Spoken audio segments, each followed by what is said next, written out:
We are the Lab Doctors. I'm Amanda. I'm Dorothy. And I'm Zhao Yong. We are biomedical researchers who realized we still have a lot to learn about science. So why not join us on this quest? Hey everyone, welcome back to the Lab Doctors podcast. So today we're going to be talking about cold therapy or cryotherapy or cold water therapy. Depends on what you want to call it. Thanks for being specific, because yesterday I was like, oh yeah, flu therapy. That's something I wanted to know as well. But just to clarify, the common cold and flu are different. Oh, sure. But yeah, yes, cold water therapy or cryotherapy or cold therapy. So what triggered me to talk about this is the Lifespan podcast by David Sinclair. So you may have heard of him. He's quite well known for his research in aging. Yes, it's very revolutionary. Yeah. Or anti-aging, right? Wait. In why we age and how to stop or reverse aging. Yes. Yeah. Can you reverse aging? I thought it's like slow down aging. That's what he's trying to do. Yes. Wow. You should see him though. Okay. Reach you for can the gush about sky him. and fall on the clouds. I don't know. Google him. Honestly, Google him and tell me whether or not you think he's 50, like 51, 51 or 52. 52. Should I Google now? Yeah, Yeah, you should. sure. What's his name again? David Sinclair. How to spell Sinclair? C-Y... S-I-N. Sinclair.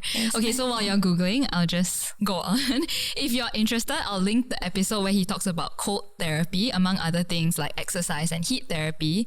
But long story short, in that episode, the small section about cold therapy was that it has been shown to extend lifespan in several animal models, including worms and mice. Okay, so is he 51?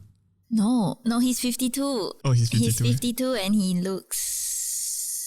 Other than his very mildly receding hairline, yeah, he looks pretty young, like 40. Early 40s, right? 40. You should watch a video of him or his mannerisms or I think he still works out every day kind of thing. And yeah, His wrinkles are quite little. Anyway, if you're interested, you can definitely check out his podcast, which will go through all the science and everything. He's definitely way more in depth. Also, because they have a full research team. Yeah. But it's called Lifespan, so you can find it wherever you listen to it. So before we move on, what do you guys know about cold therapy?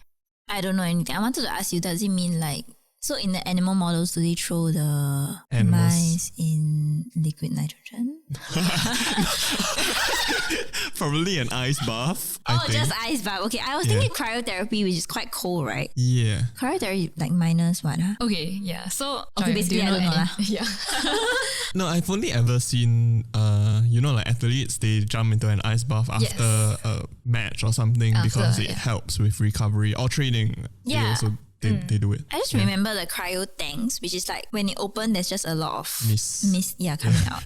That's all I know. Yeah, so that's where I also first heard about cryotherapy or cold therapy. So I'm glad you brought up liquid nitrogen, because sometimes liquid nitrogen is used as the cooling agent. Obviously, you don't jump into liquid nitrogen, but you use liquid nitrogen to make the surrounding cold, like you said, the tank. Yes. Yeah, so what's commonly used is liquid nitrogen, argon gas, or even dry ice, actually. So apparently the temperature falls to minus 85 to minus 140 degrees Celsius within that chamber, and you can't stand in it for too long. So when they stand in that chamber, apparently it's usually for around 3 minutes. Oh, so short. Okay. Yeah, because your body can't. I'm surprised it's even 3 minutes. Yeah, okay, so it can be 30 up minutes. to 3 minutes, but it would be 1, 2 or 3 minutes around there. Okay. Yeah, so I've seen a lot of professional athletes do this, such as NBA players. So even after a workout or even after training, not just after a match, or sometimes people even, cling wrap ice around their muscles. That's another cold therapy. Okay, so why do they do this? It's supposed to have a lot of benefits, including speeding up injury recovery, relieving pain and soreness, reducing lactic acid, decreasing spasms, releasing endorphins, and improving range of motion. Yeah. So this I googled one cryotherapy center, I guess in the US lah. Yeah. Because I'm you're only gonna stand in the chamber for 1 or 2 or 3 minutes, right? Yeah. How much is it? So it's $40 for one session or $175 for 5 sessions, and then it gets slightly cheaper until about an average of $30 per sign up for session. my package. Yeah. $30 per session. US dollars. US dollars, yeah. Oh, US dollars. That makes a diff. Yeah. It's like It's about 60. 50, 60. Yeah. Sing dollars. But you go all the way there and then you stand there for a few minutes, minutes. and then you come out. Yeah. So it's not cheap and it's not accessible to a lot of people, right? Because how many cryotherapy centers are there? But okay, before we go on, disclaimer for this episode, we won't go into the medical treatment of diseases.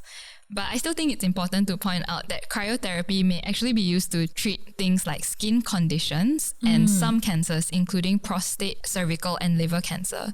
So in the case of cancer, it's called cryoablation. So ablation is like you remove the tumor. So there's a lot of different kinds of ablation. Like you can use radiotherapy, like X-rays.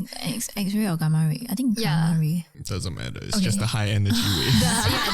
The high energy wave. So this is using extreme cold to destroy the tumor. If you watch Dr. Pimple Popper, she also talked about like she used some liquid nitrogen like spray or something to get rid of somebody's.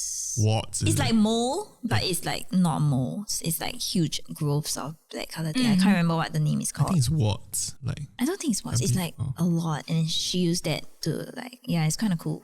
I mean, if you like to watch Dr. Pimple Popper. kind of cool. Okay, so obviously it doesn't have to be that extreme, right? So maybe I was thinking we can talk about cold water therapy. Okay, so cold water therapy is using water around 15 degrees Celsius to treat health conditions or stimulate health benefit.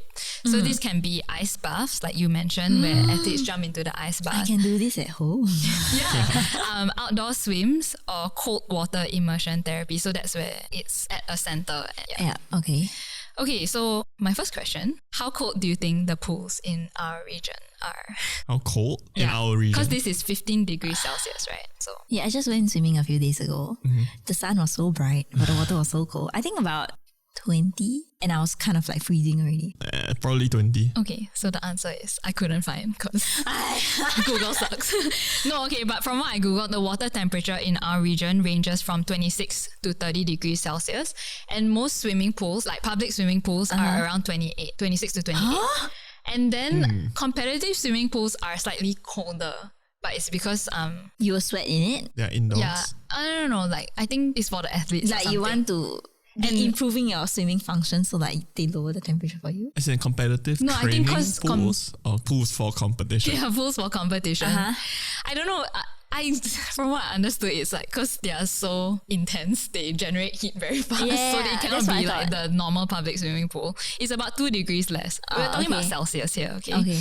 So, but basically, the water temperature here doesn't get to as low as 15 degrees Celsius. Okay. What? I thought it was like 20. Yeah. It's only Yeah. 28. So if you want to do this at home, you can do the ice bath thing. Yeah, And if you don't have a thermometer, it's fine. Just it's an ice bath. It's cold enough, you know. Yeah. Okay, so this cold water therapy has a lot of the same benefits as cryotherapy. So things like faster cool down, less muscle soreness. And there's not enough research to conclude, but it may ease symptoms of depression and anxiety. Ooh. Yeah, so some studies have reported, but not enough research to conclude. Okay. It may boost your immune system and it may help with weight loss. These are all the purported benefits of cold showers also. Yeah. Oh, yes, we'll talk about showers after this. Okay. Okay, so the next question is, have you all tried cold water therapy? I've tried cold showers. No. Go into showers later. Yeah. So if not, have you ever tried jumping in a pool after exercise and how do you feel? After. After exercise. Usually the pool is my exercise. So Oh, right. no. Usually the pool will be my Yeah. my bathing facility.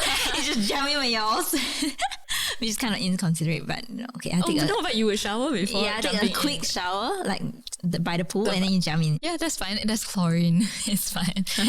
But I would say, like, how do you feel after?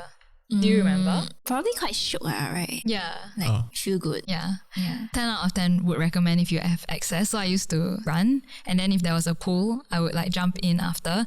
And it feels so good because like you in don't. your like swimming running clothes. No lah, I'll be wearing my swimming suit inside lah. When you run. Yeah, Yeah. when you run, then you just take it out. Take out the shirt. Sorry. I mean, take out the shirt and the pants. But it's so good though. You feel like your muscles, because it's tired obviously, but then when you jump in the pool, it's cold enough that you can feel that temperature change. I was thinking more of like because water has the buoyancy effect, so I think you it's feel that like also. relaxed also. Yeah. So in BMT, so basic military training in Singapore, it isn't immediately after though, so I don't know how helpful it is. But then like they also sometimes make us go to the pool to do like recovery or something. Do you think it helped? I feel like it does. But then I feel like it's also because they tell me it does, and then there's also placebo. Anything but sweaty.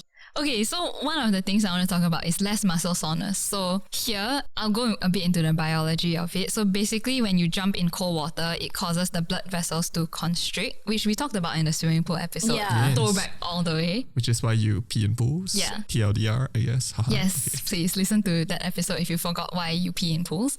But basically, it causes the blood vessels to constrict, which means the diameter becomes smaller, reduces blood flow to the area like extremities, and therefore it reduces swelling and inflammation.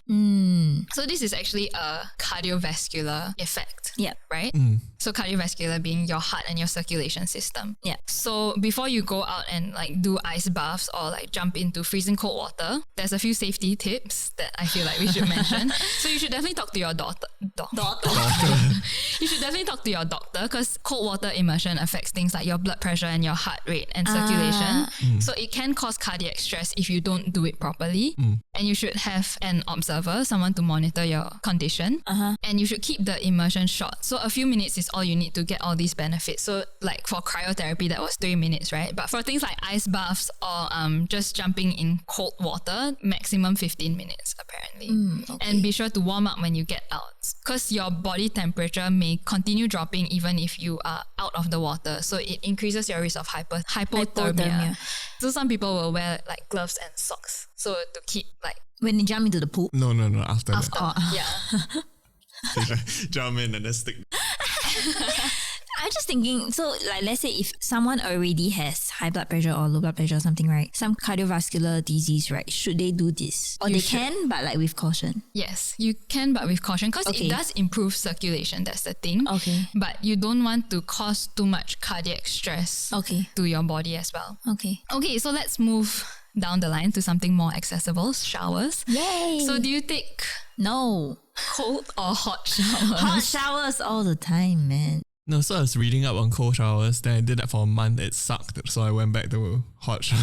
It's terrible initially, but like, you know, sometimes you go swimming pool, like public facility and there's no hot water. Yeah. After a while, you just get used to it. But the initial part is very, very traumatizing. So you take hot showers? Most of the time. If I can, hot showers, of course. Oh, Any day. Huh? You don't? No, I hate hot showers. I think I'm like a very... Like I usually, okay, maybe warm, but like sometimes if there's no heater, I'm like fine also. Especially in like Singapore or Malaysia. I only take hot showers in winter or when I get caught in the rain. But honestly, sometimes like, you know, in humid countries, it rains, but it's still hot. So I will still take a normal temperature shower. So, you know, it's not like super cold, but it's like the normal temperature. No, I will need it to be like hot and my whole toilet will be misty. Oh, mine is not that extent. So I guess mine is warm. Like lukewarm. I mean, not boiling hot lah, but like... Isn't lukewarm like just room temperature? Yeah. No, mine is it's not- definitely definitely not hotter room than my body. Yeah. And I will leave the heater on for like 10 minutes before I go and shower. It's like, I need to have hot water. Yeah. Oh, okay. Out of curiosity, unrelated, are you a morning or a night showerer? Night. Yeah, same. Because I don't understand. Okay. Like, why do I go to bed dirty? Yeah, like then my bed will be dirty. I don't Yeah. understand. Okay, anyway, sorry. No, but I think as in they ask this because it's usually like Western countries, then it's a bit cold, not as humid as like our tropical countries, so you don't get as sticky. So maybe you don't feel like that. Then you don't shower at all lah. Yeah, lah. Some people. That's why some people don't. No, but you're asking if it's a morning or night shower. Yeah, but that's the thing. I'm like, I just go by how sticky I am. If I'm sticky in the morning, I'm gonna shower before I go out. If I reach home and I'm sticky, I am, then I will shower also. So it's like, Oh, how is it a sticky I tropical am. It's country not a- thing then? Yeah, it's not a I hope no one in a tropical country doesn't shower before they bathe. Like, Depends though if you don't go Shower out. before I they guess. bathe. yeah. Shower before I mean, before they sleep. you should be the cleanest you can be before you before you go and sleep.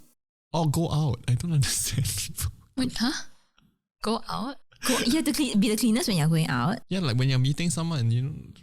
Disgusting. No, like sometimes last time in JC, like after PE or what, then you go out meet your friends. So smelly, what? Yeah lah, but that's like in JC, you know. Now we have standards. We are adults. No, what if we do lab exercise together? Okay. Then we go out. For dinner. Yeah, there's a shower As in, here. I feel like it's also because guys tend to sweat more. Okay, So fair like, enough. Yeah, it's- Also, guys don't. Okay, most guys don't have long hair. Oh, my Also, it's God. easier to shower. Yeah. Like, and yeah. Anyway. Anyway. So the benefits of taking a cold shower. So I'm trying to like convert you guys since you guys are hot showerers. no. You haven't even heard it. I have read about it. I tried it for a month. It sucked. I know. I feel like I know the benefits, but I won't do it. But never mind. Tell me anyway. Okay, so calming itchy skin. It wakes you up. It confirm wakes me up. Yeah. It improves your circulation. So it constricts circulations at the surface, like we already talked about this. So Yeah. the blood in the deeper tissues circulate at a faster rate to maintain the ideal body temperature. Okay, then other things is, which we talked about already, is reducing muscle soreness post-workout. And these two, which I feel like not as well studied, but glowing hair and skin, apparently. But this is anecdotal evidence, so I don't know if you should trust I it. think your skin is glowing more than mine, so I think that's anecdotally enough for me. Chao Yong's looking at his hand. I don't. Do you notice your skin glowing after your cold shower month? I noticed my skin feeling not happy, and I felt more depressed. So no. Okay, fine. And potentially boosting weight loss. Oh! Yeah, so when your body is exposed to cold, brown fat can generate heat by burning white fat. So white fat is what we generally link to fat, right? But there's actually a few types of fat, but we were just talking about brown fat and white fat. So when you're cold, there's more brown fat that is activated and it can burn the white fat. And apparently brown fat is good also for anti-aging. Yeah. So you see, I have been through many phases of cold showering. The first time I heard of brown fat from like a module when I was in undergrad, like I went full on that, and they even tell you which areas you should like bathe in cold water. And then I'm pretty sure I lost like 2 kg in them without doing anything else. It's quite crazy. Don't lie to me. I'm not lying to you. For a I'm not month. lying to you. But it's so hot here. Don't you want to take like... It sucks. No! I cannot. Let me but think about it. It depends. I feel like it depends on people whether or not they have like cold hands and feet. I have cold hands and feet.